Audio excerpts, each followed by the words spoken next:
Hi guys, welcome to Endless Cheater. இந்த வீடியோவில் நம்ம MSWordல Format Painter அப்படின்னு ஒரு ஆப்ஷன் இருக்குது. அதை எப்படி யூஸ் பண்ண போகிறோன்னு தான் பார்க்க போகிறோம். சரி வாங்க வீடியோக்குள்ளே போகலாம்.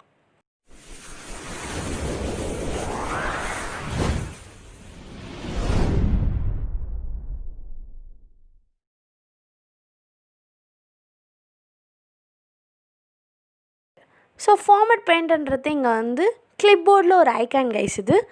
இந்த ஆப்ஷன் எதுக்கு யூஸ் ஆகுதுன்னா நம்ம டெக்ஸ்ட்டில் பண்ணுற ஒரு ஃபார்மேட்டிங்கை ஒரு பிளேஸ்லேருந்து ஒரு டெக்ஸ்ட்லேருந்து இன்னொரு டெக்ஸ்ட்டுக்கு காப்பி பண்ண யூஸ் ஆகுது கைஸ் இந்த ஐக்கான். இது என்னென்னா ஒரு டாக்குமெண்ட்டில் மட்டும் கிடையாது, இன்னொரு டாக்குமெண்ட். ஸோ டிஃப்ரெண்ட் டாக்குமெண்ட்ஸ் நம்ம க்ரியேட் பண்ணி வச்சுருக்கோம் பார்த்தீங்களா.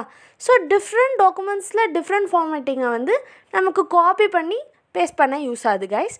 சரி ஓகே வாங்க ஒரு எக்ஸாம்பிள் பார்க்கலாம். இதை நான் 2 டாக்குமெண்ட் க்ரியேட் பண்ணி வச்சுருக்கேன் கைஸ்.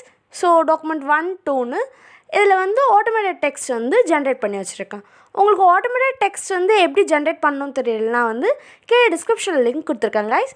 நீங்கள் அதில் போய் பார்த்தீங்கன்னா உங்களுக்கு அது புரியும். இப்போ என்ன பண்ணுறேன்னா இந்த ஆட்டோமேட்டட் டெக்ஸ்ட்டை ஜஸ்ட் செலக்ட் பண்ணி காப்பி பண்ணிக்கிறேன் கைஸ்.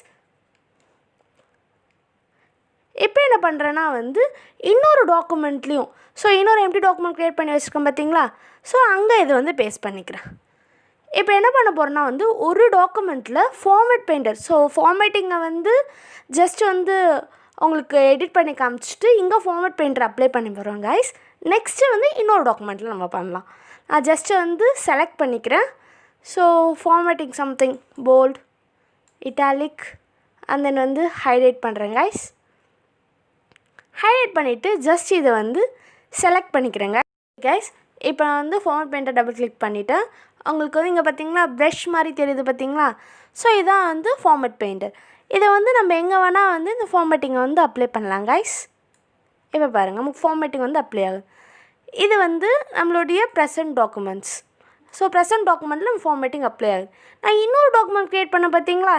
இப்போ பாருங்கள் என் டாக்குமெண்ட் எம்டியாக இருக்குது. ஸோ இங்கே என்ன பண்ணுறேன்னா நான் இந்த ஃபார்மேட்டிங்கை அப்ளை பண்ணுறேன். ஸோ இங்கே பண்ணிக்கிறேன், எண்டில் பண்ணிக்கிறேன். ஸோ ஒரு டாக்குமெண்ட்டில் மட்டும் இல்லாமல் டிஃப்ரெண்ட் டாக்குமெண்ட்ஸ்லேயும் நம்ம ஃபார்மேட்டிங்கை அப்ளை பண்ணலாம். ஸோ ஒரே இடத்துல நமக்கு டிஃப்ரெண்ட் ஃபார்மேட்ஸ் தேவைப்படுது அப்படின்ற பட்சத்தில் நம்ம இந்த ஃபார்மேட் பெயிண்டர் யூஸ் பண்ணிக்கலாங்க. இப்போ வேறு யாரோ ஒருத்தர் டிஃப்ரெண்ட் ஃபார்மேட்டிங் அப்ளை பண்ணியிருக்காங்க. அது நமக்கு என்ன ஃபார்மேட்டிங் தெரியல, சிஸ்டம் பற்றி ஒன்றுமே தெரியாது, ஃபார்மேட்டிங்லாம் எப்படி அப்ளை பண்ணணுமே தெரியாது. ஸோ ஸ்டைல்ஸ், டிஃப்ரெண்ட் கலர்ஸ் எல்லாமே இருக்குங்க கைஸ். ஸோ எதுவுமே நமக்கு பண்ண தெரியலனா ஜஸ்ட் இந்த ஃபார்மேட் பெயிண்டரை யூஸ் பண்ணி நம்ம ஃபார்மேட்டிங்கை காப்பி பண்ணி நம்ம தேவையான இடத்துல அப்ளை பண்ணிக்கலாம் கைஸ். உங்களுக்கு இந்த வீடியோ பிடிச்சிருந்தா லைக் பண்ணுங்கள், ஷேர் பண்ணுங்கள், சப்ஸ்கிரைப் பண்ணுங்கள். மறக்காமல் கூட இருக்க பெல் பட்டனையும் ப்ரெஸ் பண்ணிக்கோங்க.